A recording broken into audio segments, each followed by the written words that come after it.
दोस्तों, कोरोना महामारी का डर सभी के दिलों में है। ऐसे बहुत से सवाल हैं देश की जनता के जहन में कोरोना से संबंधित, जिसका जवाब वे तलाश रहे हैं। मैंने कुछ प्रयास किया है कि उन सभी सवालों के जवाब दे सकूं। पूरी वीडियो देखना। अगर आपको लगे कि कुछ जानकारी आपको प्राप्त हुई है तो लाइक, शेयर और सब्सक्राइब जरूर करना चैनल को। ये वीडियो देखने के बाद आप दूसरों को बहुत कुछ बता सकेंगे कोरोना के बारे में। तो चलिए शुरू करते हैं पहले सवाल के साथ। तो पहला सवाल है, भारतीय स्वास्थ्य एवं परिवार कल्याण मंत्रालय के अनुसार कोरोना संक्रमण मरीजों की क्या प्रकार हैं। दोस्तों, कोरोना वायरस के मरीजों को लक्षणों की गंभीरता के आधार पर 3 अलग अलग श्रेणी में बांटा गया है। पहला है माइल्ड और वेरी माइल्ड। ये दोनों एक ही हैं। इनका मतलब है हल्के लक्षण और बहुत कम लक्षण वाले कोरोना मरीज। जिन मामलों में बुखार या फ्लू जैसे लक्षण, जुकाम, खांसी आदि हों, इन मामलों में मरीज कोरोना लक्षण शुरू होने के 10 दिनों के बाद और 3 दिनों तक अगर बुखार नहीं है तो अस्पताल से छुट्टी ले सकता है। मरीज को सलाह दी जाती है कि वह 7 दिनों के लिए खुद को आइसोलेट यानी घर में एकांत में रखे और अपना ध्यान रखे। दूसरा प्रकार है मॉडरेट। इस श्रेणी में निमोनिया हो लेकिन गंभीर बीमारी के लक्षण ना हो। श्वसन दर 15 से 30 प्रति मिनट, यानी आप 1 मिनट में 15 से 30 बार सांस ले रहे हों। ऐसे मामलों में दो तरीकों में मरीज को छुट्टी मिलती है। पहला, अगर मरीज में 3 दिनों तक कोई लक्षण ना देखे जाएं। दूसरा, लक्षण शुरू होने के 10 दिनों के बाद। इसमें भी मरीज को सलाह दी जाती है कि वह 7 दिनों के लिए खुद को आइसोलेट यानी घर में एकांत में रखे और अपना ध्यान रखे। तीसरा और आखिरी प्रकार है सीवियर। इस श्रेणी में मरीज को तब रखा जाता है जब गंभीर निमोनिया या ARDS या सॉफ्टिक शॉक जब सॉफ्टिक शॉक हो और श्वसन दर प्रति मिनट 30 या उससे ज्यादा हो। इस मामले में मरीज सिर्फ क्लिनिकल रिकवरी के बाद ही अस्पताल से छुट्टी ले सकता है। दोस्तों, दूसरा सवाल है, मीडिया में क्लोज कॉन्टैक्ट सुनने को बहुत मिलता है। सरकार ने क्लोज कॉन्टैक्ट को किस प्रकार में परिभाषित किया गया है। क्लोज कॉन्टैक्ट को आसान भाषा में कहा गया है कि अगर किसी व्यक्ति को कोरोना है और आप उस व्यक्ति के 6 फीट तक करीब गए हैं। उदाहरण के तौर पर, अगर किसी दुकानदार को कोरोना वायरस है और आपने उससे कुछ सामान लिया तो वह क्लोज कॉन्टैक्ट होगा, क्योंकि आप उसके नजदीक थे बहुत। किसी भी संक्रमित व्यक्ति से कम 6 फुट की दूरी होनी चाहिए। इसको 2 प्रकार में बांटा गया है, हाई रिस्क कॉन्टैक्ट और low risk contact. High risk contact का अर्थ है यदि कोई व्यक्ति जो कोरोना मरीज के शरीर के तरल पदार्थ को छू लेता है, जैसे चेहरे का पसीना, खून, उल्टी, यूरिन और लार। किसी कोरोना मरीज के अगर कपड़े या बर्तन धोए हों या फिर तकिया, तौलिया, बेडशीट को छुआ हो। कोरोना का मरीज अगर आपके घर में हो, 1 मीटर यानी 3 फीट के दायरे में अगर कोई व्यक्ति आपके साथ चलता है या बाइक या स्कूटी पर बैठा है, उसको कुछ लक्षण हैं और आपसे मिलने के 6 घंटे के अंदर वो कोरोना पॉजिटिव हो जाता है। इन सभी बातों को हाई रिस्क कॉन्टैक्ट्स कहा गया है। एक बार रिपीट करके सुन लीजिएगा कि हाई रिस्क कॉन्टैक्ट किसको कहा गया है, क्योंकि ये बहुत ही महत्वपूर्ण जानकारी होगी आपके लिए। अब बात करते हैं लो रिस्क कॉन्टैक्ट्स की। कोरोना मरीज के एक ही स्थान पर काम किया गया हो या पड़े हो। अगर कोई कोरोना पॉजिटिव है और आपने उस व्यक्ति के साथ जाने अनजाने में कहीं काम कर लिया हो या आप उसके साथ कहीं पढ़ लिए गए हो, किसी जगह साथ में यात्रा की हो, बस, ट्रेन, फ्लाइट आदि में, इसे लो रिस्क कॉन्टैक्ट्स कहा गया है। तीसरा सवाल, कोरोना वायरस फैलता कैसे है। कोरोना वायरस एक इंसान से दूसरे इंसान में फैलता है। कोरोना से पीड़ित व्यक्ति जब खांसता है या सांस लेता है तो नाक या मुंह से कुछ छींटें दूसरे इंसान के शरीर में प्रवेश कर संक्रमण फैला देती हैं। छींटें किसी वस्तु या सतह पर भी फैल सकती हैं। इन वस्तुओं या सतह को छूकर हाथों को अपने मुंह, नाक या आंखों के पास ले जाने से कोरोना वायरस हो सकता है। कोरोना वायरस से पीड़ित लोगों से करीब 3 फीट या 1 मीटर की दूरी बनाए रखना अनिवार्य है। चौथा सवाल, क्या कोरोना वायरस के लिए कोई दवा या थेरेपी है जो कोरोना का इलाज कर सके या उसको रोक सके।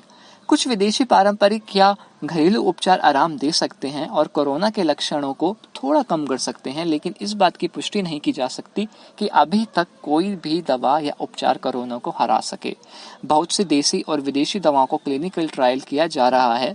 मैं आपको जानकारी दे दूंगा अपने ब्लॉग पर जैसे ही कोई सुखद खबर आएगी दवा या ट्रीटमेंट के संबंध में। ब्लॉग का लिंक नीचे डिस्क्रिप्शन में दिया हुआ है।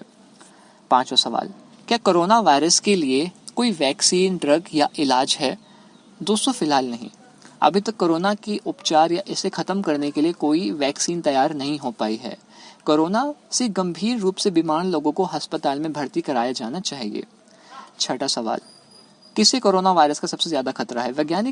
दोस्तों वैज्ञानिक अभी इस बात के बारे में पता लगा रहे हैं कि कोरोना लोगों को किस तरह से प्रभावित कर सकता है, लेकिन अभी तक की हुई स्टडी में पता चला है कि बुजुर्ग और बच्चों को अतिरिक्त सावधानी बरतनी चाहिए और ध्यान रखना चाहिए, क्योंकि इन्हें बाकी लोगों की तुलना में कोरोना वायरस के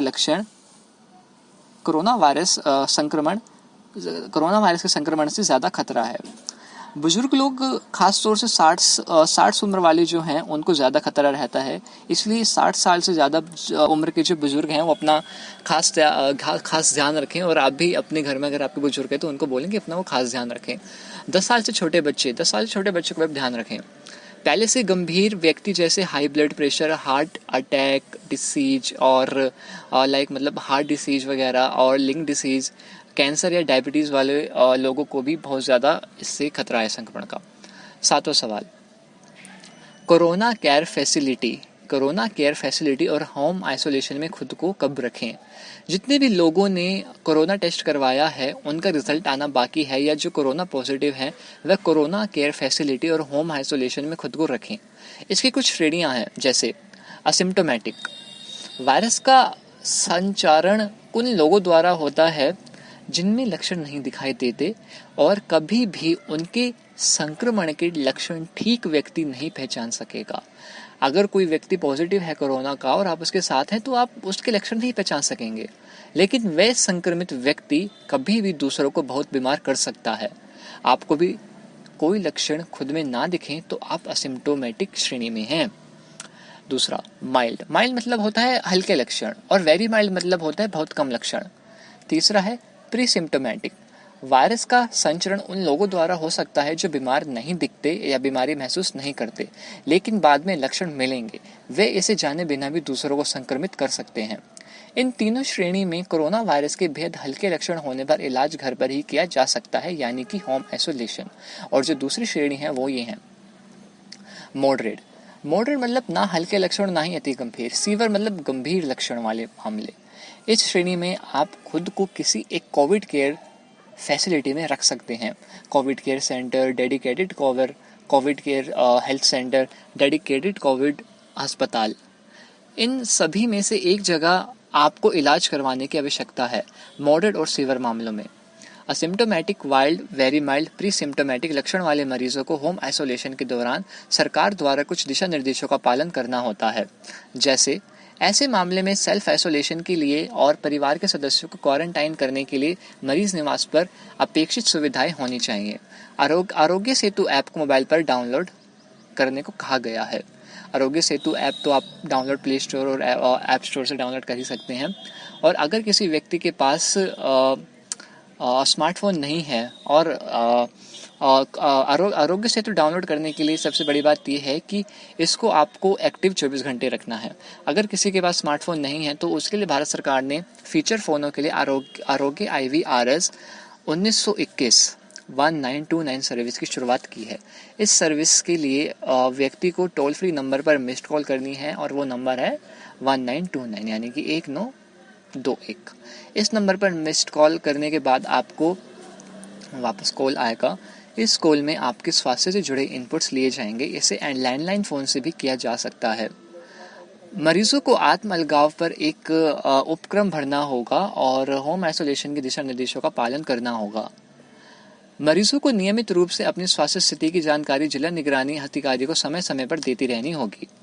8वां सवाल, अगर कोई व्यक्ति कोरोना संक्रमित है और वह होम आइसोलेशन पर है तो उसे क्या करना चाहिए?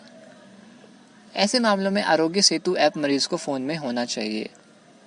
सारी नोटिफिकेशन ऑन और लोकेशन ट्रैकिंग के साथ 24 घंटे हर एक निर्देशों का आपको पालन करना होगा, जैसे कि मास्क। मरीज को हमेशा ट्रिपल लेयर मास्क पहनना चाहिए। हर 8 घंटे में मास्क बदलता रहना चाहिए। मास्क को 1% सोडियम हाइपोक्लोराइट से डिस्कार्ड करें। दूसरा है शारीरिक दूरी। घर में कोरोना मरीज का कमरा बिल्कुल अलग होना चाहिए और हर सदस्य से दूर रहना चाहिए, खासतौर पर बुजुर्ग से और जिनको कुछ बीमारी हो। किसी के साथ अपना निजी सामान साझा ना करें। खुद की और आसपास की जगह की साफ सफाई करें। हाथ को कम से कम 40 सेकंड तक धोएं। सैनिटाइजर का इस्तेमाल करें। अपना कोई पर्सनल आइटम किसी से शेयर ना करें। टेबल, गेट के हैंडल आदि को लगातार साफ आप करते रहें, किसी से करवाते रहें। मरीज को पर्याप्त आराम करना चाहिए और ज़्यादा से ज़्यादा पानी या तरल पदार्थ लेना चाहिए पर्याप्त जल योजन के लिए। मरीज अपनी हालत को खुद मॉनिटर करे। हर दिन शरीर के तापमान की जांच करे। अगर स्थिति बिगड़ने के लक्षण दिखें तो तुरंत बताना होगा। मरीज को डॉक्टर के निर्देश और दवाओं से जुड़ी सलाह माननी पड़ेगी। यदि कोई केयर टेकर या सेवक है कोरोना मरीज का होम आइसोलेशन में, तो उसे क्या करना चाहिए? दोस्तों, बहुत ही ज़्यादा इंपॉर्टेंट सवाल है, तो ध्यान से सुनिएगा। होम आइसोलेशन में केयर टेकर की भूमिका मरीज के प्रबंधन में काफ़ी महत्वपूर्ण है। केयर टेकर को स्वास्थ्य अधिकारियों के संपर्क में रहना चाहिए। केयर टेकर मरीज के आसपास ही घूमता है, उसे महत्वपूर्ण निर्देशों का पालन करना चाहिए, जैसे कि मास्क। मरीज के कमरे में जाएं तो ट्रिपल लेयर वाला मेडिकल मास्क पहने। मास्क इस्तेमाल करते वक्त उसका सामने वाला हिस्सा नहीं छुएं। मास्क गीला या गंदा हो जाए तो तुरंत बदलें। इस्तेमाल के बाद मास्क को डिस्कार्ड करें और हाथों को अच्छी तरह साफ करें। साफ सफाई भी एक बहुत ही महत्वपूर्ण चीज़ है। केयर टेकर को अपने चेहरे, नाक या मुंह को नहीं छूना चाहिए। मरीज या उसके कमरे में संपर्क में आने पर हाथों को अच्छी तरह धोएं। खाना बनाने से पहले और बाद में, खाना खाने से पहले, टॉयलेट जाने के बाद और जब भी हाथ गंदे लगें तो अच्छी तरह धोएं। हाथों को साबुन पानी से 40 सेकंड तक धोएं। हाथों में धूल नहीं लगी है तो अल्कोहल वाला सैनिटाइजर यूज़ करें, उसका उपयोग करें। साबुन पानी से हाथ धोने के बाद डिस्पोजल पेपर नैपकिन से पोंछें। पेपर नैपकिन नहीं हो तो सिर्फ तौलिए से हाथ पोंछें, और तौलिया गीला होने पर उसे बदल दें। जोखिम का प्रबंधन है मरीजों की देखभाल करने, तो हम सभी जानते हैं, लेकिन मरीज के शरीर से निकले फ्लूइड के सीधे संपर्क में नहीं आए, खासतौर जैसे कि थूक, लार, छींक, खांसी आदि। मरीज की देखभाल करते समय डिस्पोजल हैंड ग्लव्स पहने। ग्लव्स पहनने से पहले और उतारने के बाद हाथों को साफ करें। मरीज के साथ सिगरेट शेयर बिल्कुल ना करें। उसके बर्तन, पानी, तौलिए और चादर के संपर्क में आने से बचें। मरीज के इस्तेमाल की किसी भी चीज़ का उपयोग नहीं करें। मरीज को खाना उसके कमरे में ही दें। मरीज के बर्तन ग्लव्स पहनकर साबुन या डिटर्जेंट से साफ करें। बर्तनों का पुनः किया जा सकता है। ग्लव्स उतारने के बाद हाथ साफ करें। मरीज के कपड़ा या उसके इस्तेमाल की कोई भी वस्तु साफ करते वक्त ट्रिपल लेयर मेडिकल मास्क और डिस्पोजल ग्लव्स पहने। ग्लव्स पहनने से पहले और उतारने के बाद अच्छी तरह हाथ धोएं। सुनिश्चित करें कि मरीज दिशा निर्देशों का अच्छी तरह से पालन कर रहा है। केयर टेकर या मरीज के नज़दीकी संपर्क वाले अपनी हेल्थ को खुद मॉनिटर करें। रोज शरीर के तापमान की जांच करें। कोरोना से जुड़े लक्षण दिखें तो तुरंत मेडिकल ऑफिसर से संपर्क करें। 10वां सवाल, घर में आइसोलेट कोरोना मरीज पर किस आधार पर नजर रखी जाए और किस स्थिति में उसकी रिपोर्ट आगे भेजी जाए? मरीज हो या केयर टेकर, उसे अपने स्वास्थ्य की जांच हर रात और सुबह करती रहनी चाहिए। जब भी उसे बुखार जैसा लगे, कुछ जांच हैं जो मैं आपको बताने जा रहा हूँ जिन्हें नियमित रूप से करने की आवश्यकता है, जैसे शरीर के तापमान की जांच, हाथ से नसों को छूने की जांच, और कोई लक्षण जो आपको लग रहा हो, डॉक्टर या स्वास्थ्य कार्यकर्ता की सलाह के अनुसार कोई अन्य पैरामीटर, गंभीर संकेत या लक्षण विकसित होने पर मेडिकल टेस्ट करवाना चाहिए, जैसे सांस लेने में परेशानी, छाती में लगातार दर्द या दबाव, मानसिक भ्रम या शरीर में उत्तेजना पैदा करने में असमर्थता, चेहरे या होठों का नीला पड़ जाना। ये चिकित्सा अधिकारी के द्वारा से सलाह दी जाती है। आपको अगर कोई भी ऐसी निशानी दिखती है तो कृपया इसकी जांच कराएं। 11वां सवाल, एक कोरोना मरीज के लिए पोषण सेवन क्या हो सकता है? उचित पोषण और जल योजन महत्वपूर्ण है। जो एक अच्छी तरह से संतुलित खाना खाते हैं वे मजबूत प्रतिरोधक क्षमता के साथ स्वस्थ होते हैं और उन्हें बीमारी और संक्रामक रोगों का खतरा कम होता है। ये जरूरी है कि आप अपनी डाइट डॉक्टर से पूछ लें, लेकिन कुछ महत्वपूर्ण जानकारी मैं आपको बता रहा हूँ जो आप इसका उपयोग कर सकते हैं। पहला, ताज़ा और अच्छा भोजन खाएं। अंडे, मछली, दूध, मीट, ओट्स, मक्का, ड्राई फ्रूट, सब्जियां और फलों को खा सकते हैं। स्नैक्स के लिए कच्ची सब्जियां और ताजे फल चुनें। हाई शुगर, साल्ट और फैट वाले पदार्थों से बचें। जो सब्जियां और फल डिब्बा बंद कैन में हैं और सूखी, उनका उपयोग करते समय बिना नमक और चीनी की किस्मों का चयन करें। रोज पर्याप्त पानी पिएं। पानी जीवन के लिए सबसे महत्वपूर्ण है। पानी रक्त में पोषक तत्वों और यौगिकों को स्थानांतरित करता है, आपके शरीर के तापमान को नियंत्रित करता है। रोजाना पानी के 8 से 10 गिलास पिएं। मध्यम मात्रा में फैट और ऑयल का सेवन करें और कम मात्रा में नमक और चीनी खाएं। बटर और तला हुआ ना खाएं। मछली, एवोकाडो, ड्राई फ्रूट्स का सेवन करें। कम फैट वाला दूध पीने का प्रयास करें। खाना बनाते समय नमक और मसालों की मात्रा सीमित रखें। 12वां सवाल, होम आइसोलेशन में जो मरीज है क्या वे कोरोना प्रभावित क्षेत्रों से कोई पैकेज या मेल प्राप्त कर सकते हैं? इस बात का कोई सबूत नहीं है दोस्तों कि प्रभावित क्षेत्रों से दिन या सप्ताह के दौरान ली गई वस्तु कोरोना फैला सकती हैं। अध्ययनों से पता चला है कि कोरोना सतह पर तापमान और अन्य पर्यावरणीय कारकों के आधार पर कुछ घंटों तक या कई दिनों तक जीवित रह सकता है। 13वां सवाल, क्या कोरोना वायरस एक संक्रमित रोगी के कपड़ों से फैल सकता है? कोरोना संक्रमित व्यक्ति के दोस्तों, कोरोना संक्रमित व्यक्ति के खांसने और छींकने से उत्पन्न होने वाली बूंदों से कोरोना मुख्य रूप से फैलता है। वायरस कुछ समय के लिए कपड़े के सतहों पर संक्रमित जरूर रहता है, लेकिन कुछ विशेष बिंदु हैं, उनका ध्यान आप रखिए। जैसे जो भी कपड़े कोरोना संक्रमित पहनता है उनको एकांत में रखना चाहिए और किसी से साझा नहीं करना चाहिए। अगर हो सके तो कोरोना संक्रमित व्यक्ति खुद ही अपने कपड़े धोएं, और अगर ऐसा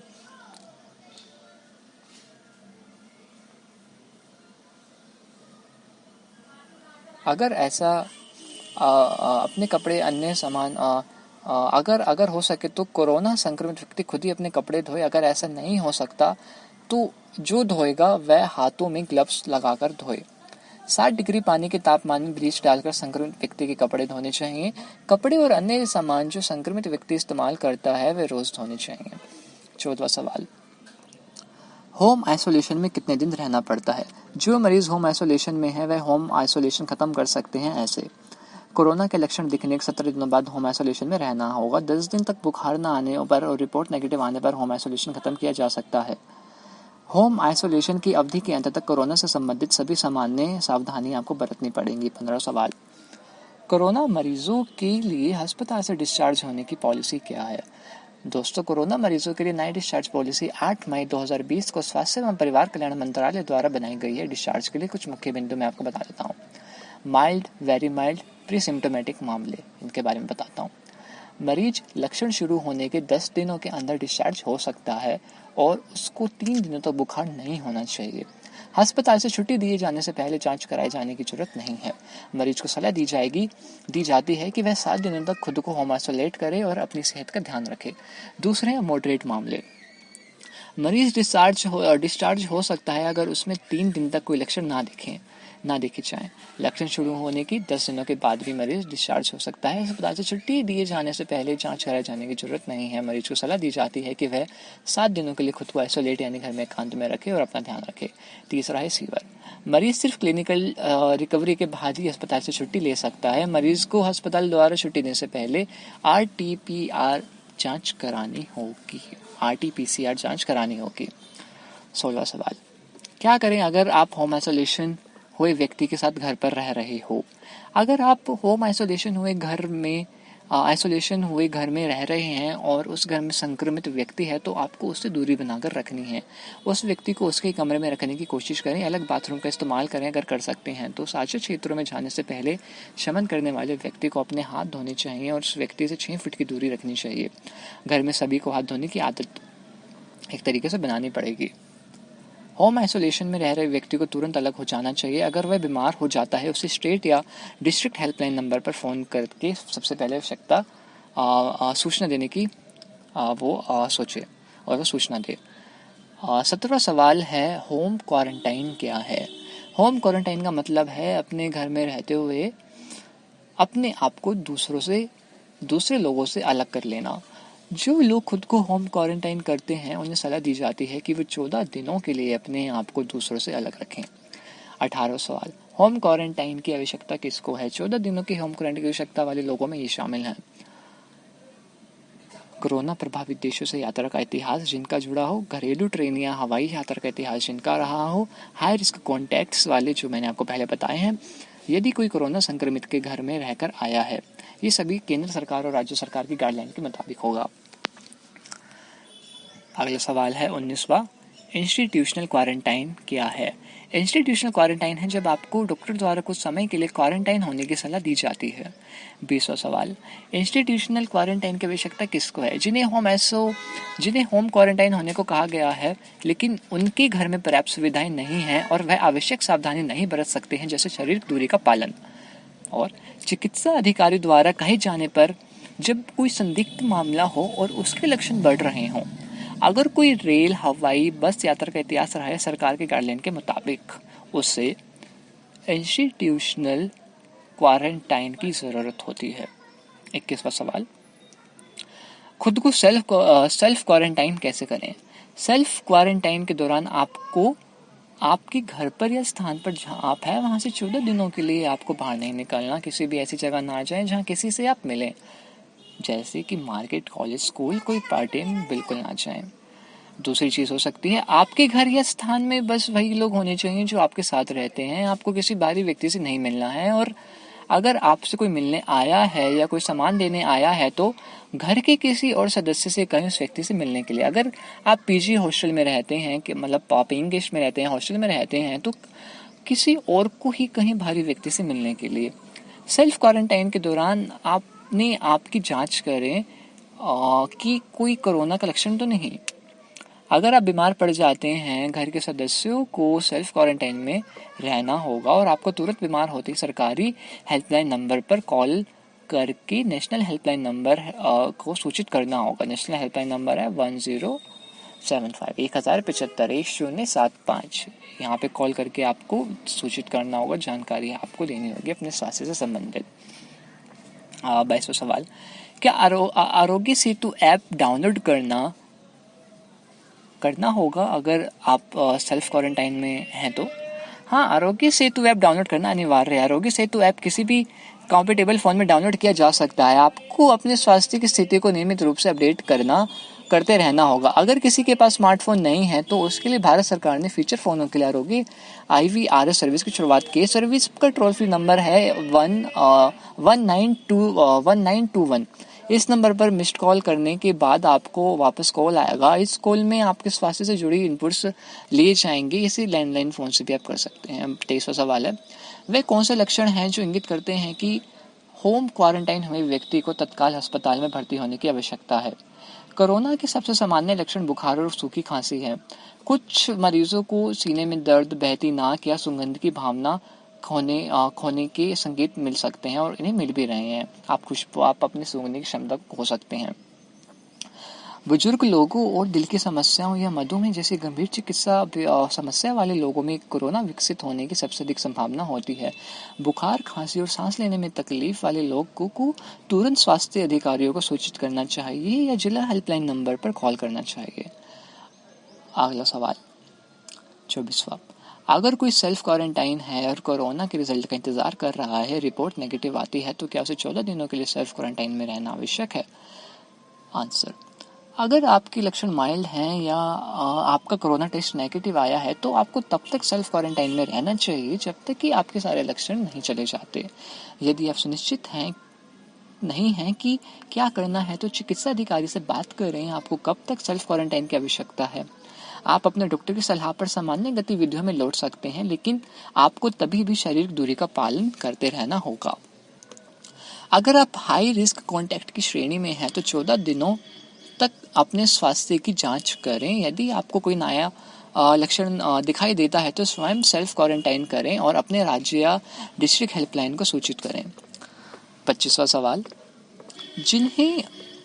किन्हें सेल्फ क्वारंटाइन करना चाहिए? सभी अंतर्राष्ट्रीय यात्री जिनमें भारतीय भी शामिल हैं। 14 दिनों के लिए सेल्फ क्वारंटाइन उनके लिए सेल्फ क्वारंटाइन अनिवार्य है। 7 दिनों के लिए अपनी लागत पर वह सेल्फ क्वारंटाइन होंगे।